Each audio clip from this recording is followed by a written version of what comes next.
After completing my first 3D animated short film, I got a lot of questions from family and friends. They don't really know what I do. They know I use a lot of computers and all, but that's about it.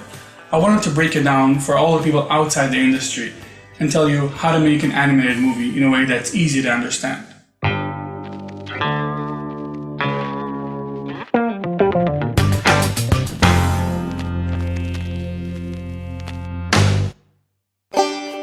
It all starts with a story. You gotta have a great story, otherwise nothing you do matters. It doesn't matter how great your film looks and how much effort you put into it, people are not gonna like it if the story sucks.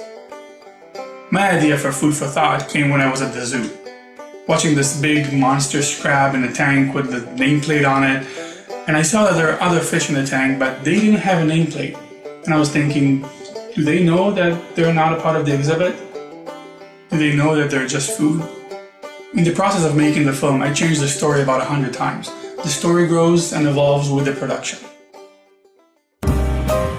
Once you establish the story, you have to write it. In your head it might sound great, but you have to have a feel if the story works.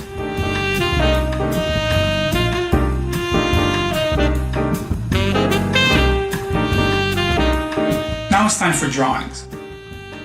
The storyboard is kind of like a comic strip, but it shows you the key camera angles and main positions of your characters in every scene. It doesn't need to be super detailed, it just needs to give you the feel of the scene, the pacing of it.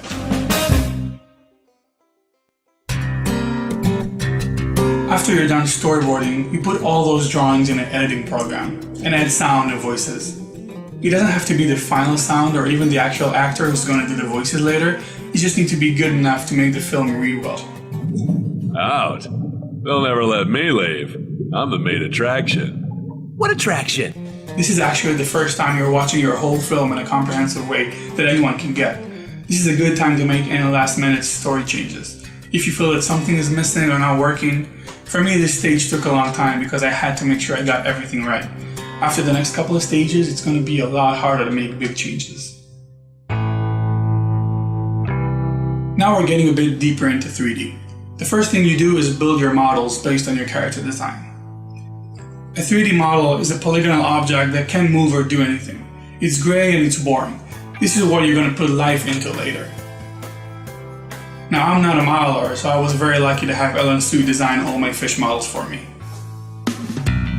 Now to make the model move, you need to build a skeleton. Just like an action figure couldn't move without the right joints and bones, so does a 3D model. You build that skeleton in the 3D program and you define what it can or cannot do and how much. You need to make sure the rig can do what you want them to. For example, I knew I wanted Joe the bluefish to be able to have his eyes grow and shrink in a cartoony way, so I made sure the rig can do that. So now I have my models and they can move just the way I want them to. The last thing before starting the animation process is creating a pre-visualization or a previs. This is similar to the animatic we did before, but it's in the 3D environment with the final camera movements and models in it. It's also a good time to have your final voice recordings done so you'll have the correct timing for everything. This is the absolute last chance you have to make any kind of story changes to your film. After that, we'll start animating, and going back from that will cause serious delay in productions. I had to make sure the previs works and that I was completely happy with the story. Now all that's left is taking each shot from your previs and animating the characters to the full extent. The animation process is like playing with 3D puppets and could be a lot of fun, but it's a very long and difficult thing to do. This is what's going to give life to your piece, so put all the time you need into it. After that, you have a fully animated previs which kind of looks like your final product, except it's really, really ugly.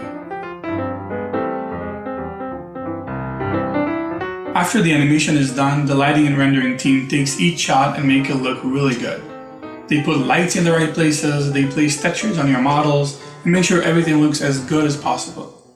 This process is very technical and will be hard to explain, but think of it as building a virtual studio around your live action shot, making sure the lighting complements the characters and all the shadows look good.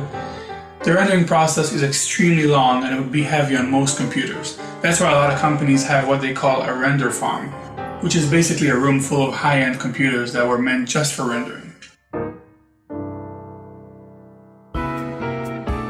After you get your renders back and you like them, you place them back in the editing program, the one we used to make the animatic and then the previs.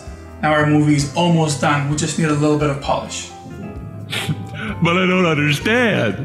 Why are we here? Color correcting is a term you might have heard before, and it refers to the process of making all your shot look as similar as possible. After you matched all the colors, you do a final grade layer for the whole movie to make it feel the way you want it to. The last thing to take care of is an extremely important one: sound design. Every step or click or breath in your movie needs to sound good. The first sign of an amateur film is bad sound design.